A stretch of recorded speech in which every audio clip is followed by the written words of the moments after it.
Day. One of the benefits of living a life of reckless speculation is you're never truly surprised when big moves happen, right? Like the Ryan Suter thing was shocking to most, and it was definitely a little bit of a whoa. In fact, Declan, his live reaction while you guys were recording the scoop with Doogie, which is, you can find that on Declan's Twitter account. But yeah, Declan's like, oh, what's happening? But then you realize after about 2 seconds, he was like, oh, I saw this coming. I live a life of reckless speculation where we explore all possibilities, both good and bad, when it comes to our Minnesota sports teams. Oh, yeah. So Judd texts us last night and says, all right, the Suter thing is a great example of something that most people and us like didn't see coming. Mm-hmm. And it's sort of validation of these Minnesota teams. They're not as like the Twins have sort of set this, I feel like, this reputation incorrectly for the rest of the market where, well, that would never happen.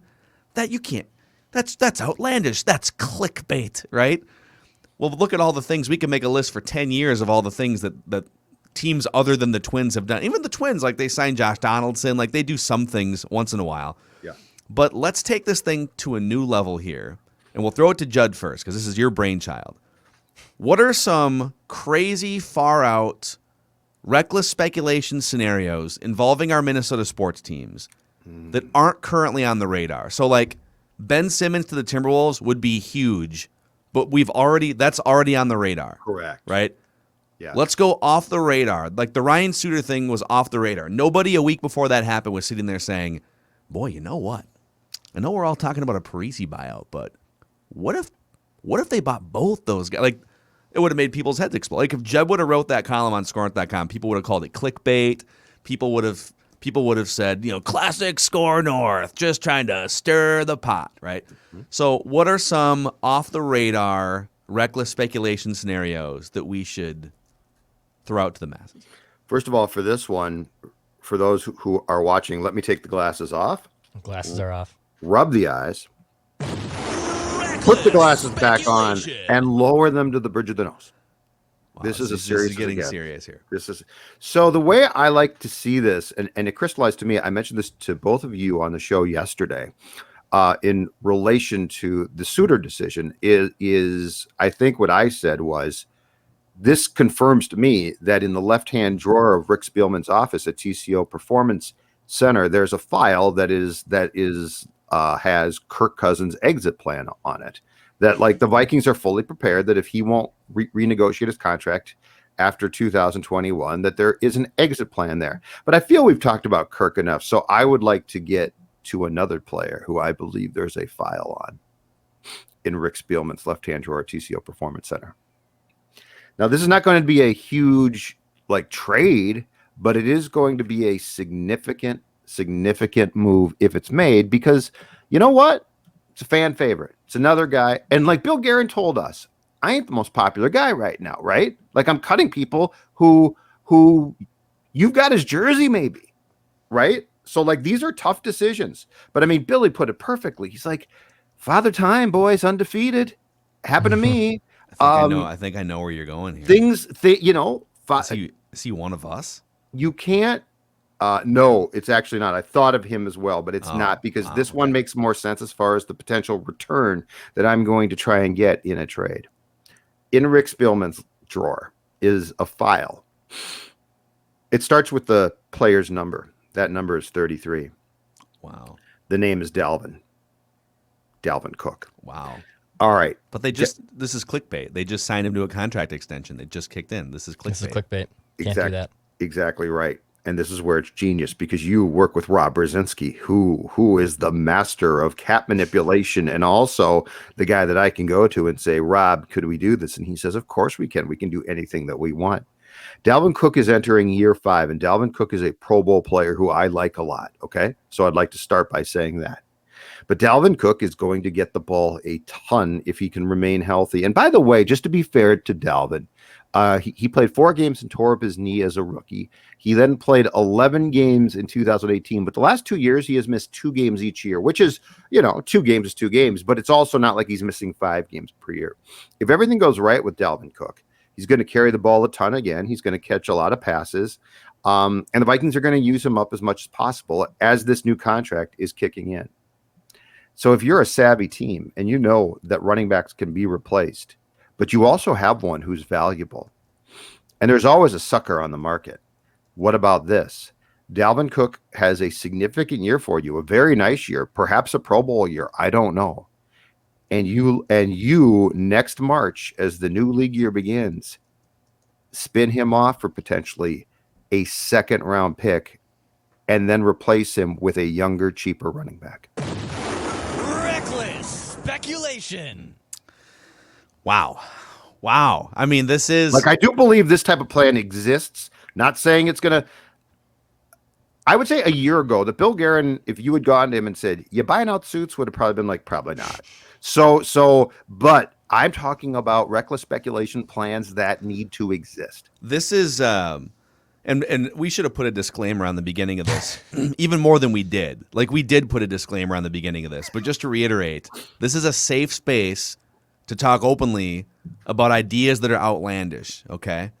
Reckless speculation is outlandish by nature, but usually it's grounded in some semblance of, like, current reality, right? Like, Timberwolves looking to make a trade. Yes. Who are some options? Yes. This is very far off the radar because Dalvin's contract extension just kicked in. He's 25 years old. He's one of the best skill position weapons in the NFL. And the current offensive system and philosophy is built around pounding the rock. They have offensive linemen that they have put into place that are nimble, that can get out, zone run blocking. So, like, everything is sort of catered to Dalvin Cook. I think for this to happen, you'd be looking also at a coaching change. Like, I think it would be a scenario where the Vikings underachieve this season, and it's time to part ways with Mike Zimmer, and they're going to lean into a more pass-centric approach. Maybe even 2022 turns into kind of a reset year, not a rebuild, but like take a step back from Kirk's contract. Whether it's Kellen Mond or somebody else, and you're looking to clear some cap space, whatever. But that's pretty far out there because I think they are so attached to Dalvin Cook as the centerpiece of their offense. Well, I think what you said is right, though. Let's say Zim is gone, and by the way, the Vikings could have a slightly disappointing year, and I do think the expectations are going to be high. So I think the room to Mike for Mike to be fired is actually fairly big because, like, I don't think a playoff berth assures him of his job. But Dalvin could still have an incredibly productive year, right? And now he's aging. And here's the other thing: do you guys think that Eric Bieniemy doesn't think to himself, "I played that position. I can find a running back"? Mm-hmm. Yeah, and I will say in general, once a running back gets to be about the age of 26, which is what Dalvin will be next year, if somebody wants to give you like a first or second round pick for a running back past the age of 25, 26, I think you just take it in today's NFL, right? That's what I don't even know how many teams would give that for a running back, but you would just take. And then the argument, well, how are you going to find? Well, I mean, you found Dalvin Cook in the draft. In the second round. Alvin Kamara, like, there's a bunch of dudes. Go look at that draft. There's a bunch of dudes that went after Dalvin Cook that are franchise running backs. Yep. So teams always get weird about, well, like Aaron Jones went a couple rounds after. I don't remember what round he was in. Or maybe he was a second round pick too. But, like, I believe he was, yeah. There were some ridiculous running backs in that draft all after the first round. And on rookie contracts, those guys are amazing. I think the mistake is paying them 10, 12, 15 million. Like Zeke Elliott. I think the Cowboys want to be paying Zeke Elliott the money they're paying him. They felt oddly pressured, and Emmitt Smith is the blueprint for us 25, 30 years ago. So we must pay running backs. All right, this is a safe space, right? Safe space. It's a very safe space. I feel like we need a safe word if you're going to go down a really dangerous path. Reckless speculation. And I'd like to make that word pigskin. It's good because my scenario also involves the Minnesota Vikings. Okay. And unlike you, I am going to go down to set this up a Kirk Cousins path here. Okay. Now again, to remind people, we are inspired by the shocking buyout of Ryan Suter, a move that no one saw coming. What are some other things that would be shocking if you presented them now, but if you think about it, could make some sense if you go 2, 3, 4 steps down the road. Mm-hmm.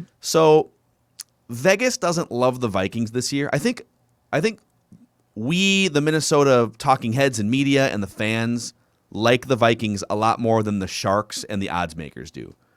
Vegas and all the sports books look at the Vikings and say, that's a team that's going to compete for a playoff spot, around 500, chance to get to maybe 10 or 11 wins. I think I've seen over-unders at like 8.5, 9, maybe 9.5 for the Vikings. Certainly not like 10.5, 11.5, etc. So smart people are telling you, be careful. Now, if Aaron Rodgers gets moved out of the division, I think they have to adjust. I think the Vikings are winning the division. But there is a chance that they could fall short. They could barely miss the playoffs, and major changes could be afoot if things don't go well for the Vikings, right? And they'd have a big decision to make on Kirk Cousins, who's set to be the second highest paid quarterback in the league to the cap next year behind only Matt Ryan.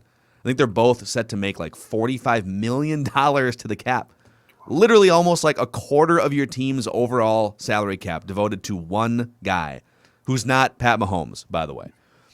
And so you're really staring down the barrel of wanting to replace Kirk Cousins' cap hit. Like you don't want to. And if he doesn't want to play ball, if he says, nah, I mean, either pay me the cap hit, I'm not going to restructure again, I want to hit free agency, then he leaves you no choice but to probably trade him, right? So if you trade him, you could save $35 million in cap space. You'd still have to eat the $10 million if I'm reading this right on Spotrac.com. Who would replace Kirk Cousins? Well, Kellen Mond is the one we've all talked about, right? Well, you drafted him in the third round.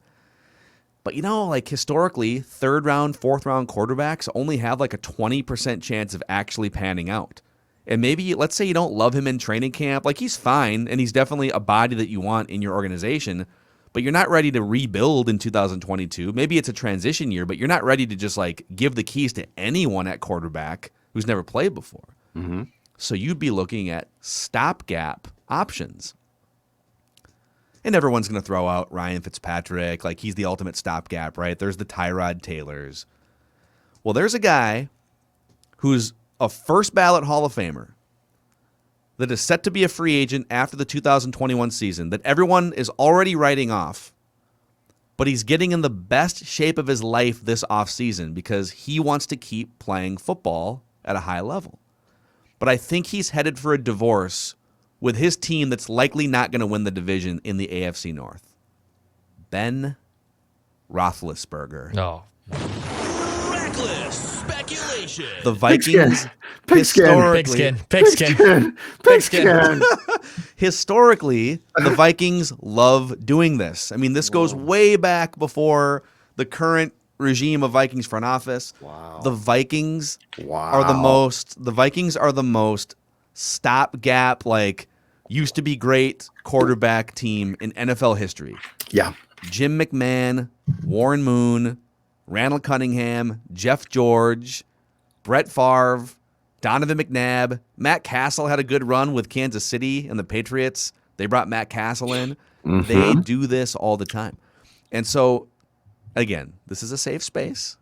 We are stretching the boundaries of reckless speculation here, okay? Yeah. But they are not going to pay Kirk Cousins $45 million to the cap next year. If he digs his heels in and says, I'm not restructuring, either trade me or play out the last year of the contract, and then because I want to hit free agency, you would trade him. You would save the $35 million to the cap. Mm-hmm. And a divorced from Pittsburgh Ben Roethlisberger's value would go down, and you'd probably be able to sign him for like 15 or 20 million. You'd save money. Yeah. Even eating the $10 million on Kirk's trade, you'd save money if you went that direction. Now, he'd be like 40 years old. But I'm just saying, like, it's not, if you play this out, they're probably going to be looking for another quarterback option in 2022 if they can't come to a deal with Kirk. If they don't trust Kellen Mond and if they think they can win games, they're going to be looking for a stopgap. Now, Teddy's also available, which might be too tempting if Zimmer's still the coach. What do you guys think? It totally is predicated on if a way more in shape Roethlisberger looks halfway decent this season and Pittsburgh still jettisons him and allows him to leave. I have a feeling that he's just broken down. Like, I appreciate the fact he's gotten in shape and trying to rebound. I have a feeling that his body, because I mean he's played a physical game and he's a big guy himself. I think he might be breaking down, but I totally see where you're going. and am on board with the thought process. Like that makes perfect sense because especially if Zimmer is back, Kellen Mond, I mean, yeah, third round pick, he might be fine. He might not be though. So, and I don't know what Mike's patience, and I know there was a time when he loved Teddy and played Teddy. So there's precedent here, but I also don't know at this point in time in Mike's coaching career in life, if he would want to go through the same thing. Like, hey, you're developing Kellen Mond now. So the path here, the reckless speculation path that you just like you just went into the woods and started to cut down trees and stuff to build a house. Hey, you wanted no, ideas. Ideas. No, but what I'm saying is like I feel like you're making headway on a new development. I just don't know if the house you're talking about is the right guy. But like that is a Viking thing. And I could see Mike being like, well, if I'm going to be back for, 2022, do I really want Kellen Mond? And think about this. Like it seems so far-fetched, right? Because obviously there's so many things that would have to happen. But if the first domino falls, meaning if the Vikings decide we have to trade Kirk Cousins, I'm sorry, we can't do this. And if you're going to play hardball like you have with your contract always, we can't do this. Then that's a big first domino that has to fall, and it's not currently close to falling. But like if it falls, then the immediate next conversation will be who's the starting quarterback, and the options will be Kellen Mond. Drafting someone in the first round would also be an option for 2022, or the free agent list, the handful of guys that have been starters before, Bridgewater, Fitzpatrick, Ben Roethlisberger, that are going to be free agents. So. Just saying. I totally get it. Just saying. I totally get it, and I love it, and I love the reckless nature. Yeah, wow, Ben Roethlisberger. All right, I did not wake up this morning thinking about Big Ben. Reckless speculation. All right, Declan. All right. So I actually have a Timberwolves trade that I'd like to bring to the table. So you guys did 2 Vikings ones. Let's get a little more reckless here. Because there's been some Ben Simmons talk, and Ben Simmons is a good defensive player. His value's a little low right now, but I thought let's get a little crazier. Let's look for a player that's even better than. You want to get nuts? You want to get nuts? Let's get nuts. So here's what I came up with, and by the way, I couldn't use the ESPN trade machine because the ESPN trade machine is still under the contracts for this current season. And you can't toggle. I couldn't figure out at least how to toggle to the next season. I've seen people using a different trade machine that you can also include like draft picks and stuff.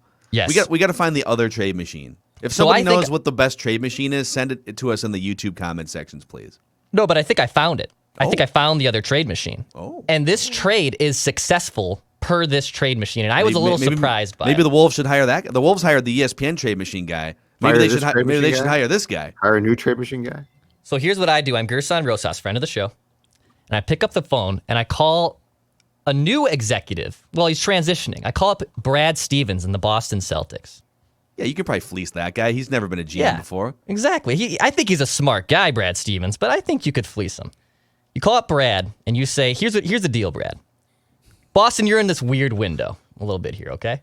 You're in this weird window. I'm going to give you a 2023 unprotected first round pick. I'm going to give you our first round pick. Just have it. I'm going to give you D'Angelo Russell. Oh, my God. And I'm going to give you Anthony Edwards. I'm going to give you a new core player. Wait. Hold on. I'm going to do a new core player. Pigskin. For you to build around. Pigskin. In return, you will send me Jayson Tatum and Tristan Thompson. And I'm going extremely reckless here. And per this trade idea, it is successful. As seen on the screen here on StreamYard. Wow, this is, I think... Reckless speculation. I don't know what's happening right now. What did we do with this segment? The day that reckless speculation crashed and burned. I love it. So...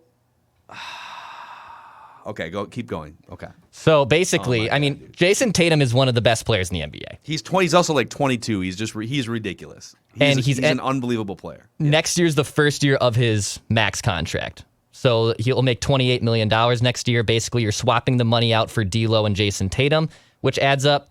The Tristan Thompson you have to add the money because if you're trading Anthony Edwards, who's going to be making about $10 million next season in the second year of his rookie deal. And Tristan Thompson could be the 5 on this team. So now all of a sudden, it's This is Tristan ridiculous. Thompson, Cat, Jayson Tatum as your new basically starting five. I love And- how Tristan Thompson's just collateral here. Just He's collateral. Bring him over with Chloe again. This will be Yep. the second time that Chloe has dated a Timberwolves player in the last 15 years. Shout out Rashad McCants. But yes, I think this can work. So I the think Wolves, this is my reckless speculation. The Wolves lineup would then be Karl Anthony Towns, Jayson Tatum would be the best player on the team. Karl Anthony Towns would be the Robin, and you would also then have Malik Beasley still as a shooter, and then a bunch of other pieces. Oh my god, dude! Now, all right, do you still have enough pieces to swing a trade also for Ben Simmons? Like, could we? No. Could we acquire that's both done. Jayson Tatum This is- and Ben Simmons? No. You get Jayson Tatum, who's infinitely better than all those players involved. Listen, He'd be the I best think player in the Wolves. I love where you're going here. I mean, that's just a haul to give up, but it's Jayson Tatum. Jayson Tatum's an incredible player. The Celtics are going to want to build around Jayson Tatum. That's like there's no reason for them to trade Jayson Tatum. But I love where you're going here. I think these are these. I will say this: these are the types of things that Gerson should and might actually be texting and emailing to fellow front office members across the league. Right? What would you think? As a member of the Big Cojones Club, I think Gerson, I think Gerson pretty much admitted to us that when a lot of GMs or old school guys used to hang up the phone or still do, I don't think he does. Like, I think he's made it clear that he's not going to trade Ant. But I think if you called him and brought up Ant in Declan's defense here, I bet he doesn't hang up the phone. I bet he says, I'll hear you out. I think people would probably be amazed by the amount of reckless ideas and talks that go on that probably are never going to get done, but still exist. Still exist. But Declan coming strong. The 1 a.m. love it. reckless speculation trade ideas. That's the best time. Best time to come up with trade ideas. Amazing. Wow, I need a smoke after what just Yeah, I do happened too. there for the last 20 minutes. All of it powered by our friends at Federated Mutual Insurance Company. So one cool thing that Federated does, they're involved very heavily with Big Brothers Big Sisters, the Federated Challenge, every year hosted by my friends at Federated.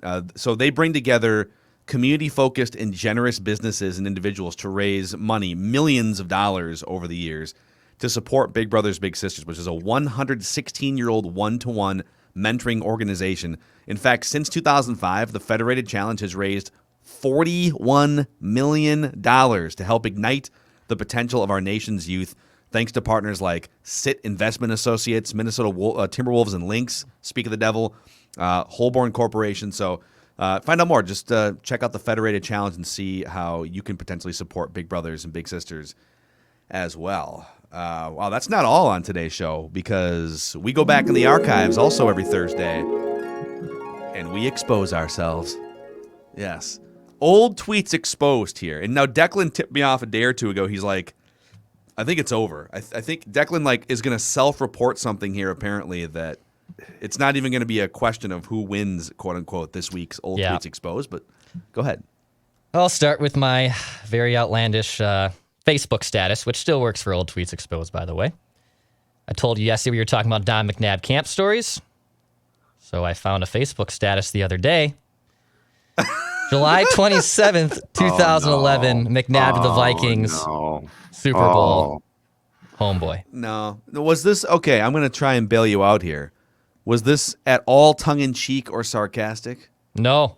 This was, I remember, this was like a month before I left for college. I was still super, purple Kool-Aid blinders were even more on. No, this was not sarcastic. I remember this very vividly. Well, the good news for you is you weren't alone in this, because somebody named Christian Wacker gave it the thumbs up on Facebook, and he also was all aboard the Donovan McNabb Super Bowl trade. Was this like, I hope you were sipping on something. I wasn't. Declan was pretty young 10 years ago. He was I was like 18. Probably in high school. Yeah, I was going into. I was a you month not before drink at going to 18? college. Oh, I drank at 18, but I was going to say, at I had that plenty of great moments at 18. at that time, no, I was not drinking when I sent that face. That was just pure optimism. That was just absolutely pure optimism. And heck, you quoted the moth. I did. Well, that's definitely the leader in the clubhouse here. Definitely. All right, so there's two actually Judd Zolgad things that I want to bring to the table. This is the first one. November 27th, 2012. What a game from Love. Man, this has been a fun winter season. Watching star players in town like Love, Parisi, Suter, and oh wait. Were you watching a Vikings game and you were like trying to be tongue-in-cheek that these guys weren't living up to Kevin Love, Zach Parisi, and Ryan Suter? This is all. I mean, this is a 9-year-old tweet. Yeah, Dude, what was it's 9 years ago? I have. So it's November. So yeah, it would have had to be a Vikings game. It's right? 11 o'clock. So you're watching something late. So could have been a primetime game. And what's November 27th? Is that a Monday? This was also the year where the Wolves. I think this might have been the night where Kevin Love daggered the Clippers on national TV. Oh, that was a good. That was a great. That was a Friday night. That was a Friday night. I'm gonna look that up. How much credit would I get if I had just nailed the date of that game? Let's see. Quite a bit. I would pat you on the back if I was in Seattle. Second. Yeah. What would the sarcasm be? I don't know. I'm looking up the Viking schedule from. All right, you do that. But I love that the star players in town: Kevin Love, Zach Parisi, Ryan Suter, and Suter? oh wait, Parisi? Could it? No, it can't be the Twins because obviously. Oh man, it was it was a win on the road against Sacramento in which he went for 23 points, 24 rebounds. Wow. 24 rebounds. I think, yeah. Yeah, So this is 11:05 November 27th. It was November a late game against Sacramento. November 27th. Okay. The Vikings, November 27th was a Tuesday, and the Vikings had just lost to the Chicago Bears the night before, or 2 days before, I'm sorry. So I don't know. I don't know. I must have been being a smart ass. I guess it's a mystery. Maybe you weren't happy with the rest of the. I mean, it could have been Vikings still. Like I could have been mocking. Was that still Access Vikings days? Or no, you were. No, No, it's I was here. Yeah, And that yeah. Vikings team in 2012 got off to a slow start, but they finished strong because Peterson. That would have been during the time where you know what? That would have been before December, before they went on their 4-game win streak. It might have been Ponder. Okay. Oh, you were ripping Might have been. Ponder. Oh, you know what? It might Could have be a been Ponder Ponder. related. You were ripping Ponder. That makes sense. That So makes sense. in that case, it's What a jerk! What a jerk I accurate. was. I'm sorry, Sam. All right. It's gonna have to take a doozy from me to top what Declan put out. All right, so this is a secondary Judd tweet, but it's more. I want to expose the old Mackey and Judd show because it looks like you guys are making Stanley Cup picks. And on April 14th, 2007, Phil Mackey and Dave Harrigan have the Wild winning the Stanley Cup. This. I'm going with Wild in 6 over Blues and Wild lose in second round to Hawks, which I believe is exactly what happened. But did Phil Mackey? They beat the Blues and then they lost to the Hawks. Okay. Did Phil Mackey really have the Minnesota Wild winning the Stanley Cup in 2015? Probably. Yeah, the Hockey Whisperer was definitely drinking Wild Kool-Aid back in those days. Yeah, spiked Wild Kool-Aid. Yeah, so this is another one. Judd was sort of spot on with this one, and Harrigan and I were drinking too much Kool-Aid. Okay. Yeah, listen, it's not my fault if the Wild can't live up to the expectations that are set for them. Okay. All right? Don't rip me. Rip the Wild. Phil, all right, so Phil's tweet for this week isn't necessarily exposing, but it's worth pointing out because I think it's a absolutely hilarious tweet. So it's old tweets exposed in comedy form. Not too hard July to find 11th, hilarious tweets from me. 2012. So wait, I leave for a week. The Wild sign Parisi and Suter. The Wolves sign Brandon Roy. AP Roy. gets arrested, and Dubé is back on the radio. WTF. Wait, so is this when we hired Dubé to be Judd's co-host? Yeah. Must have been, right? Yeah. And you were still Patrick's partner. How does that tweet only have 4 likes? That's a great tweet, man. It is a great tweet. People just there weren't that many people on Twitter, I guess. Were you on vacay when Parisi and Suter signed?